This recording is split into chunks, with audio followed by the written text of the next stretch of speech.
बकरियों की क्वास जैसी बीमारी से लोगों की बकसरत मौत। ये भी अलामत क़यामत में से है और इस हदीस में मौजूद एक लफ्ज़ मौतान मुबालगे का सीगा है, जिसके मायने यह है कि मौत बकसरत वाक़ होगी। जिस तरह की वबाई अमराज से होती है और लोग सैकड़ों हज़ारों की तादाद में मौत का शिकार हो जाते हैं। कहा गया है कि यह अलामत ताउन अमवास की सूरत में वाक़ हो चुकी है। अमवास बैतुल मुक़द्दस के करीब फ़लस्तीन में एक बस्ती का नाम है, जबकि ताउन एक वबाई बीमारी है।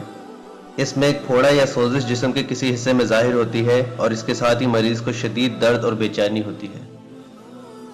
ये मर्ज हद दर्जा मुतअद्दी और मुहलिक है। हज़रत औफ बिन मालिक रज़ी अल्लाह अन्हु रावी हैं कि रसूलुल्लाह सल्लल्लाहु अलैहि वसल्लम ने फरमाया, क़यामत से पहले 6 चीज़ें शुमार कर लेना, और आप सल्लल्लाहु अलैहि वसल्लम ने इनमें वबाई अमराज से कसरत अमवात का जिक्र भी फरमाया कि जिस तरह बकरियों के रेवड़ मुतअद्दी बीमारी की नज़र हो जाते हैं, इसी तरह इंसानों की अमवात होगी। उम्मत इस्लामिया में यह वाक़या सैयदना उमर बिन ख़त्ताब रज़ी अल्लाह अन्हु के अहद खिलाफत में फ़तह बैतुल मुक़द्दस 16 हिजरी के बाद 18 हिजरी में वाक़या हो चुका है, जबकि सरजमीन शाम में ताउन का मर्ज फूट पड़ा और अल्लाह की मखलूक बड़ी कसरत से मौत के मुंह में चली गई। हत्ता कि 25,000 मुसलमान भी इसका शिकार हो गए। इस वबा में बहुत से जलील कदर सहाबा कराम रज़ी अल्लाह अन्हुम भी इस जहान फ़ानी से रुखसत हो गए।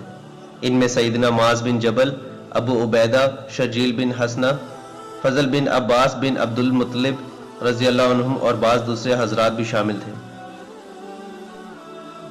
क्वास एक बीमारी है जो जानवरों को अपनी लपेट में ले लेती है। इसकी नाक से एक मादा खारिज होने लगता है और वो आनन फानन मर जाता है।